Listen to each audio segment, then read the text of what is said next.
Hello everyone, आप सब कैसे हैं? मैं उम्मीद करता हूं कि बहुत अच्छे होंगे और अपनी पढ़ाई को बहुत अच्छे से कर रहे होंगे। मैं Akash Kumar Bhadana ICT virtual classroom में आपका बहुत-बहुत स्वागत करता हूं मेरे प्यारे बच्चों।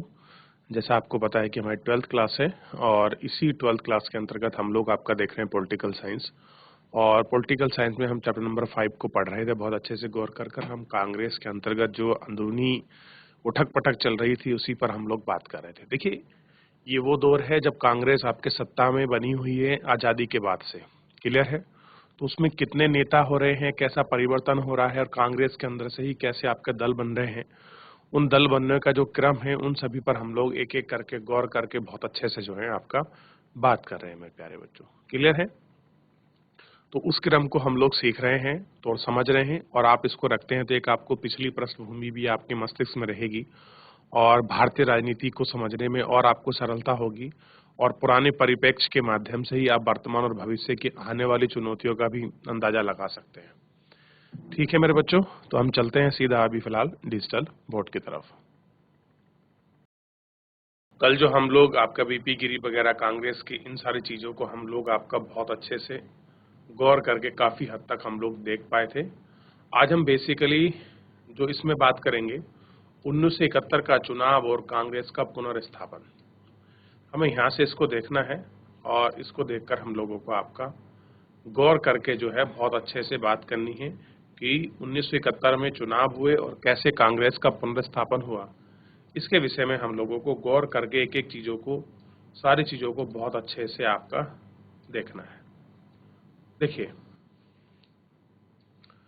कांग्रेस की टूट से इंदिरा गांधी की सरकार अल्पमत में आ गई।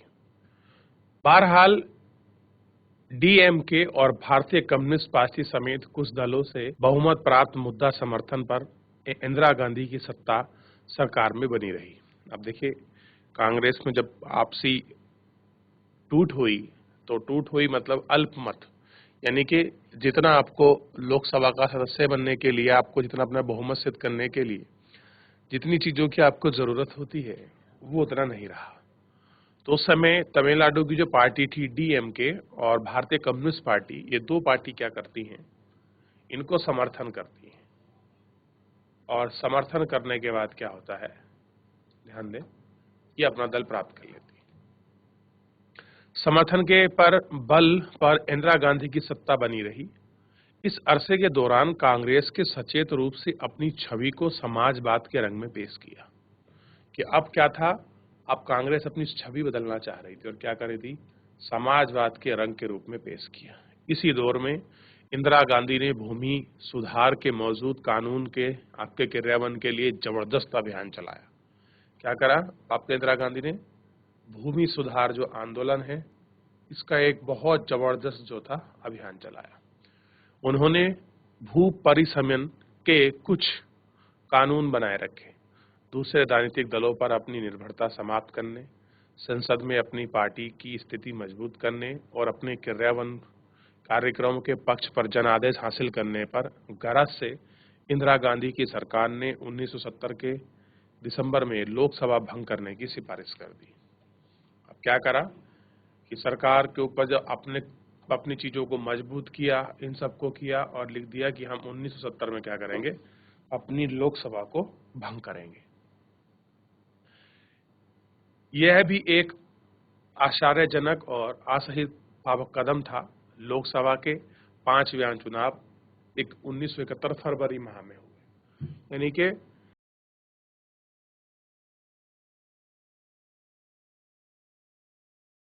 अब लोकसभा का 5वां चुनाव होना है और वो कब होना है, 1971 में। ठीक, मुकाबला, चुनावी मुकाबला कांग्रेस के विपरीत जान पड़ रहा था। आखिर नई कांग्रेस एक जर्जर पार्टी होती हुई पार्टी का हिस्सा भर थी। हर किसी को विश्वास था कि कांग्रेस पार्टी को असली संगठन ताकत कांग्रेस के ओ के नियंत्रण में है। इसके अतिरिक्त सभी बड़ी गैर साम्यवादी और गैर कांग्रेस विपक्षी पार्टी ने एक चुनावी गठबंधन बना लिया था। इसे ग्रैंड अलायंस कहा गया। इससे इंदिरा गांधी की स्थिति और कठिन हो गई। जैसे एसएसपी, बीएसपी, भारतीय जनसंघ, स्वतंत्र पार्टी, भारतीय क्रांति दल चुनाव में एक छतरी के नीचे आ गए और शासक दल ने भारतीय कम्युनिस्ट पार्टी के साथ गठजोड़ कर लिया। अब यानी कि जितनी पार्टियां हैं वो सारा गुट मार गई थी। इसके बावजूद नई कांग्रेस के साथ ऐसी बातें भी की गईं जिसके उसके बड़े विपक्षियों के पास अभाव था। नई कांग्रेस के पास एक बड़ा मुद्दा था, एक एजेंडा था और कार्यक्रम था। ग्रैंड अलायंस के पास कोई सुसंगत राजनीतिक कार्यक्रम नहीं था। इंदिरा गांधी ने देश भर में घूम घूम कर विपक्ष गठबंधन के पास एक कार्यक्रम है, इंदिरा हटाओ, और इसके विपरीत उन्हें लोगों के सामने सकारात्मक कार्यक्रम रखा। इससे अपने महसूस किया कि गरीबी हटाओ के जरिए एक शकल प्रदान कर सकते हैं। इंदिरा गांधी ने सार्वजनिक क्षेत्र में समृद्धि, ग्रामीण भू स्वामित्व, सरकारी संपदा के परिसीमन, आय, अवसरों की समानता की प्राप्ति, प्रवेश पक्ष की समाप्ति के बाद चुनाव अभियान पर जोर दिया। गरीबी हटाओ के नारे से इंदिरा गांधी ने वंचित तबके को, खासकर भूमि किसान, दलित और आदिवासी, अल्पसंख्यक, महिला और बेरोजगार नौजवानों को अपने साथ मिलाकर आधार तैयार किया। क्या किया? एक अपना जो आधार है वो आपका तैयार किया। ठीक, गरीबी हटाओ का नारा और इससे जुड़ा हुआ कार्यक्रम इंदिरा गांधी की राजनीतिक रणनीति थी। यानी कि गरीबी हटाना है, ये करना है, ये क्या है, ये सब आपका इंदिरा गांधी की एक क्या थी, राजनीतिक आपका समर्थन, बुनियादी वो आपका चीजों को तैयार करने में जुड़ी हुई थी। परिमाण के और इसके बाद 1971 के लोकसभा चुनाव के नतीजे के नाटकीय थे, जिनका इन चुनाव करवा के फैसला हुआ कांग्रेस आरबीपीआई के महागठबंधन से इस बात पर वोट देने या सीट मिली, उतनी ही कांग्रेस में चार आम आदमी पार्टी ने भी हासिल की। इस गठबंधन को लोकसभा के 375 सीटें मिली, इनमें से कुल 48.8% वोट हासिल किया। अकेले इंदिरा गांधी की कांग्रेस आर ने 352 सीटें यानी कि 44% वोट हासिल किया। अब जरा इस तस्वीर की तुलना कांग्रेस ओ के उजाड़ के करे तो इस पार्टी में बड़े बड़े महारथी थे, लेकिन इंदिरा गांधी की पार्टी को जितने वोट मिले थे उसमें से 1/4 वोट अकेली झोली में आए। इस पार्टी में महज 16 सीट थी। इतनी भारी भरकम जीत के साथ इंदिरा गांधी की अगुवाई में कांग्रेस ने अपने दावे साबित किए और असली कांग्रेस है, और यह है भारतीय राजनीति पर प्रभुत्व के साथ पुनर्स्थापित किया और विपक्षी ग्रैंड अलायंस धराशायी हो गया और इस महाजोड़ में को 40 सीटें कम मिली थी। क्या मिली थी? 40 सीटें। पहले कहाँ थी? यहाँ, और अब कहाँ खड़ी कर दी? नंबर 1 पायदान पर। देखिए, कार्टून के माध्यम से दिखाया गया है।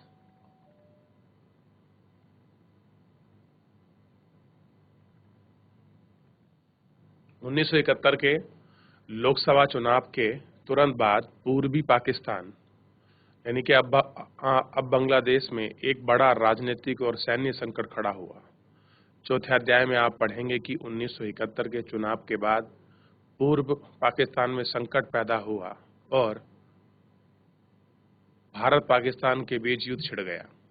इसके परिणाम स्वरूप बांग्लादेश इस घटना के इंदिरा गांधी के लोकप्रियता के 4 चांद लग गए। विपक्ष के नेता तक इसके राज्य कौशल की प्रशंसा। 1972 के राज्य विधानसभा के चुनाव में विफलता मिली। उन्हें गरीबों से वंचित रखा गया और एक मजबूत राष्ट्रवादी नेता के रूप में देखा गया। पार्टी के अंदर अथवा बाहर उसके विरोध की कोई गुंजाइश नहीं बची। यानी कि कोई ऐसी गुंजाइश, कोई चीजें ऐसी नहीं बची जिससे ये चीजें हो सके।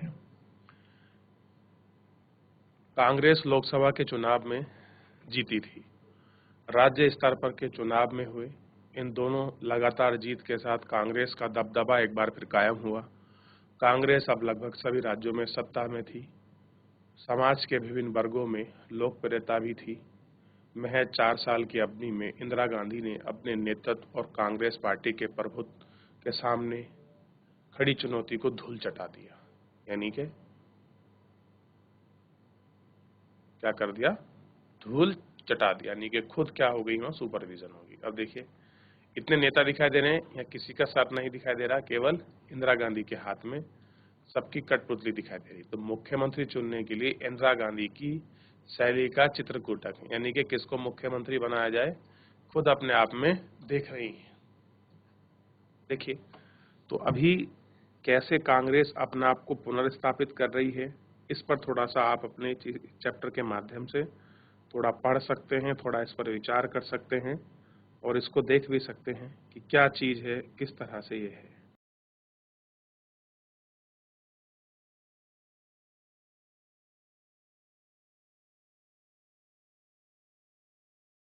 तो इस तरह से ये सारी चीजें आपकी रही।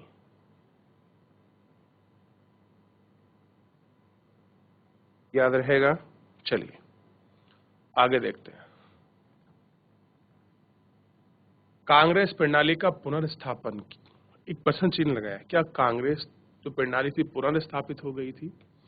बहरहाल कांग्रेस प्रणाली के पुनर्स्थापन का मतलब निकलता है इंदिरा गांधी ने जो कुछ किया वह पुरानी कांग्रेस को पुनर्जीवित करने का काम नहीं था। कई मामलों में यह पार्टी इंदिरा गांधी के हाथों नई तर्ज पर बनी थी।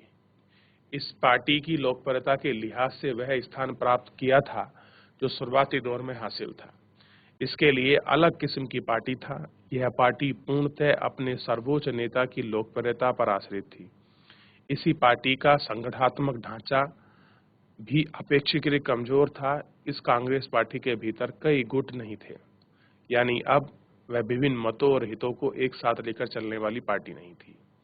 इस पार्टी ने चुनाव जीते, लेकिन इस जीत के लिए पार्टी कुछ सामाजिक वर्गों जैसे गरीब, महिला, दलित, आदिवासी, अल्पसंख्यकों पर ज्यादा निर्भर थी।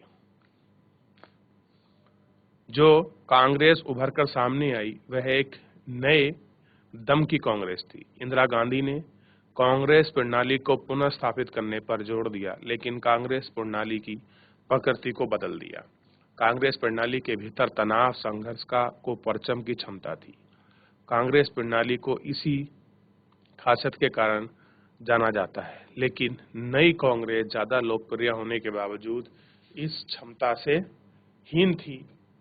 कांग्रेस ने अपनी पकड़ मजबूत और इंदिरा गांधी की राजनीतिक हैसियत अप्रत्यक्ष रूप से बढ़ी गई, लेकिन जनता की आकांक्षाओं की अभिव्यक्ति की लोकतांत्रिक जमीन छोड़नी पड़ी। विकास और आर्थिक बदहाली के मुद्दों पर जन आक्रोश की लामाबंदी लगातार बढ़ती रही।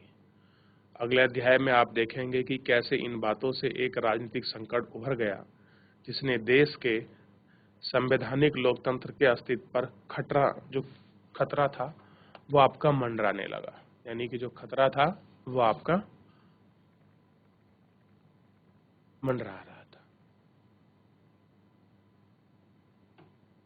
यह तो कुछ ऐसा ही था कि कोई मकान की बुनियाद और छत या फिर मकान या पुरानी नई कांग्रेस के समान थी। यानी कि जैसा लग रहा था कि कांग्रेस पुनर्स्थापित हो रही है, आ रही जा रही, जैसे कि कांग्रेस क्या रह गई हो, एकमात्र आपका पुराने मकान जैसी रह गई।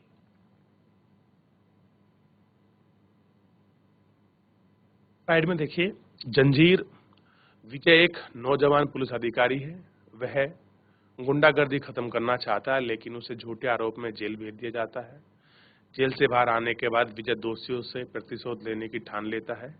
उसे कई संकटों का सामना करना पड़ता है, लेकिन अंततः वह खलनायक और उसके साथियों को सबको सिखाकर ही रहता है।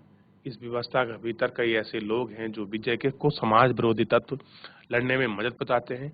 इस फिल्म का नैतिक मूल्य पतन और उसकी उपजी कुंठा को प्रभावशाली ढंग से दिखाया गया था। फिल्म में नायक विजय का गुस्सा और शोभा व्यवस्था की लाचारी को गहराई से चित्रित करता है कि जो विजय का गुस्सा है वो उसमें दिखा जाता है और शोभा व्यवस्था की क्या स्थिति है इसमें दिखाते हैं। जंजीर कह रहे हैं कि 70 के दशक में आई ये फिल्म थी, बड़ी फेमस हुई थी, तो इसके विषय में बात करेगी क्योंकि इसकी पटकथा कहीं ना कहीं इसी पटकथा से जो है हमारी पटकथा से आपका मैच खाती है।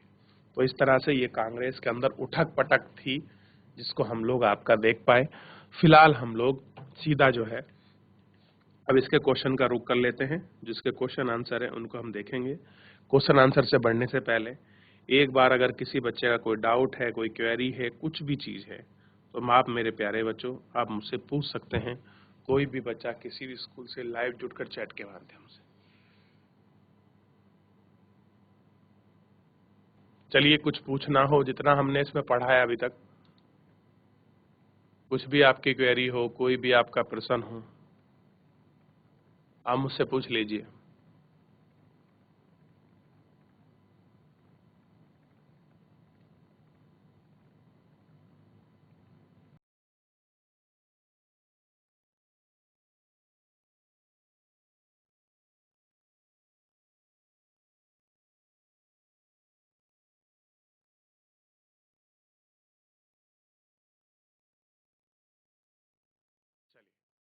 तो एक बार देख लें, आप कोई डाउट हो आप मुझसे पूछ लीजिए, नहीं तो फिर आगे बढ़ जाएंगे।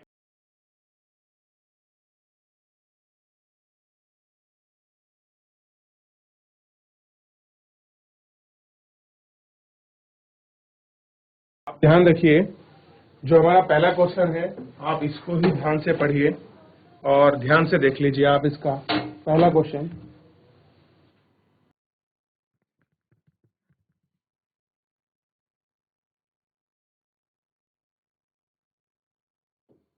पहला क्वेश्चन देखिए। कह रहे हैं कि 1967 के चुनाव के बाद निम्नलिखित में से कौन सा बयान सही है। कि 1967 के बयान के बाद अगर आप देखेंगे तो कौन सा सही है। तो कह रहे हैं कि पहला ऑप्शन है कि कांग्रेस में लोकसभा के चुनाव में विजयी रही लेकिन कई राज्यों में विधानसभा में चुनाव हार गई। कब बात कर रहे हैं? 1967 का। और ये कौन सा चुनाव होगा? तो ये चौथा आम चुनाव होगा। दूसरा ऑप्शन है कांग्रेस लोकसभा के चुनाव में भारी हार और विधानसभा में भी, यानी कि वो लोकसभा में भी हारी और विधानसभा में भी। तीसरा है कांग्रेस को लोकसभा में बहुमत नहीं मिल पाया लेकिन उसने दूसरी पार्टी के समर्थन से एक गठबंधन की सरकार बनाई। और चौथा है कांग्रेस केंद्र में सत्ता सान रही और उसका बहुमत भी बढ़ गया। अब बताइए कि 1967 का चुनाव यानी कि चौथे आम चुनाव में कांग्रेस की स्थिति क्या थी। इन विकल्पों में से हमको सही विकल्प चुनना है। 30 सेकंड का समय है, मैं आपको दे रहा हूं, आप इसको देखिए, फिर मैं आपको आंसर बताता हूं।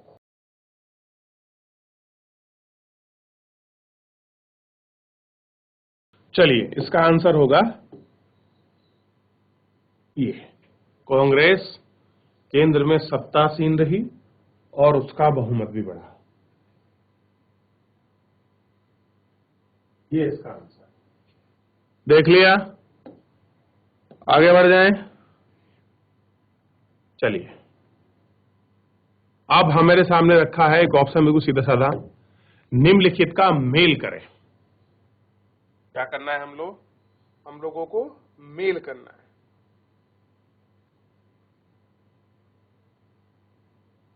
तो इसका आंसर होगा, सिंडिकेट का मतलब है कांग्रेस के भीतर एक ताकतवर और प्रभावशाली नेताओं का समूह। ठीक,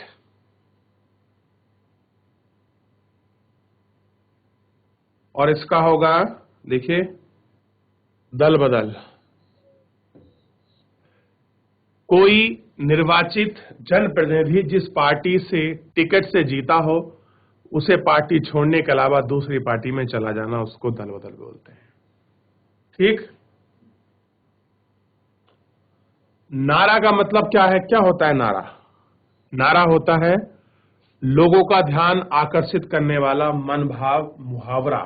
जैसे इंदिरा हटाओ का नारा कौन दे रहे थे? विपक्षी लोग। और इंदिरा गांधी ने कौन सा नारा दिया? गरीबी हटाओ। अगला है गैर कांग्रेसवाद। तो क्या होगा? ध्यान रखिए, कांग्रेस और इसकी नीतियों के खिलाफ अलग अलग विचारधाराओं की पार्टी का एकजुट होना। तो मेरे हिसाब से इसको लिख लीजिए, ये बोर्ड परीक्षा में सही मिलान का क्रम बन सकता है। क्लियर है?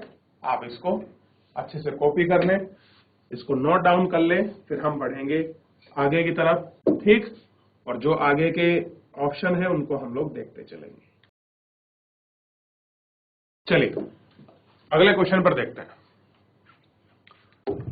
अगला क्वेश्चन देखिए, निम्नलिखित नारे में से किन नेता का संबंध है? अब बताइए। जय जवान जय किसान, इंदिरा हटाओ या गरीबी हटाओ? चलिए आपके सामने है ऑप्शन, जो है सब आपके सामने रखे हुए हैं। अब आपको इनमें से चुनना है कि कौन सा आंसर होगा। देख लीजिए, आपके सामने है जय जवान जय किसान का नारा दिया था लाल बहादुर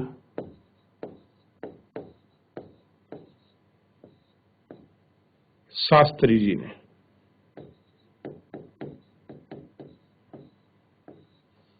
किसने दिया? लाल बहादुर शास्त्री जी ने। ठीक, ये हमको देखना है। निम्नलिखित नारे में से किन नेता का संबंध है? ठीक है, और ये ध्यान रखना, ये दिया था आपका विरोधी दल के नेताओं ने, इंदिरा हटाओ। और गरीबी हटाओ किसने दिया था? अभी बताया मैंने, इंदिरा गांधी ने। किसने दिया था? ध्यान दीजिए,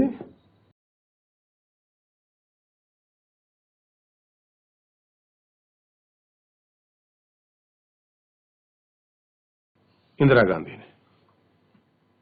ये 3 नंबर का क्वेश्चन का जो आंसर है मैंने आपके सामने लिख दिया कि कौन सा नारा किस नेता ने दिया है, पूछ सकता है।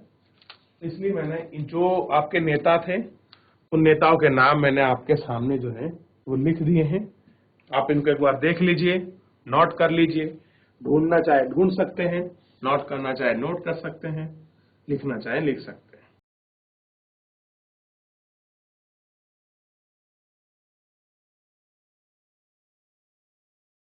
चलिए अगला है 1971 में ग्रैंड अलायंस के बारे में कौन सा गठन ठीक है?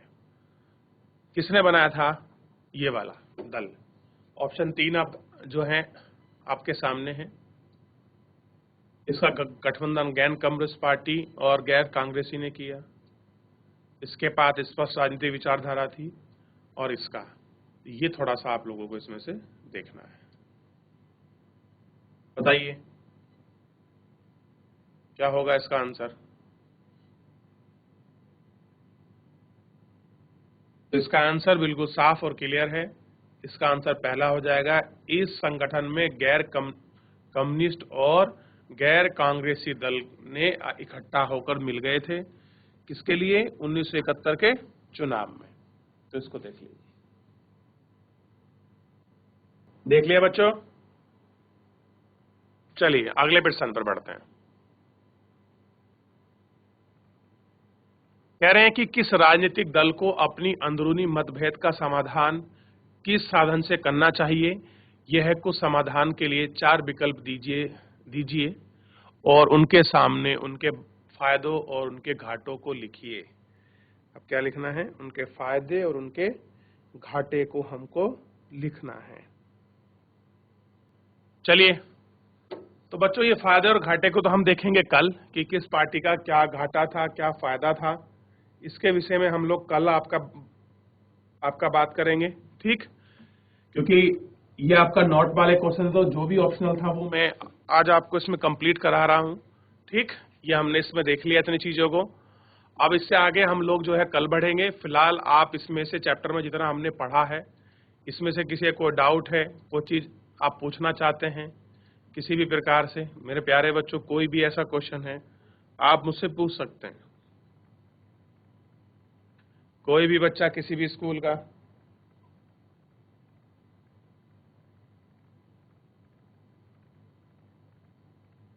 देख लिया?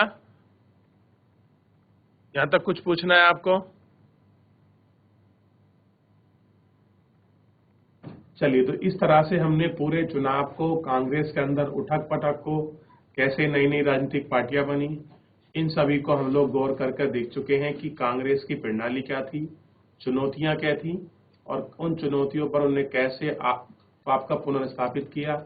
इन सभी के विषय में हम लोग आपका देख चुके हैं। ठीक, तो इस अध्याय में हमने बहुत सारी चीजों को पढ़ा और आपका देखा है।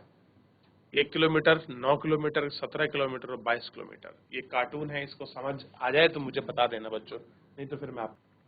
तो मेरे प्यारे बच्चों, आज हमने चैप्टर को पूरा अच्छे से कंप्लीट कर लिया, पूरी सारी चीजों को हमने देख लिया। नेक्स्ट चैप्टर में हम इसके जो अभी हमने कुछ ऑप्शनल जो आपके क्वेश्चन थे उनको देखा, बाकी शेष जो आपके शॉर्ट क्वेश्चन है, लॉन्ग क्वेश्चन है, उनको हम लोग नेक्स्ट लेक्चर में देखेंगे।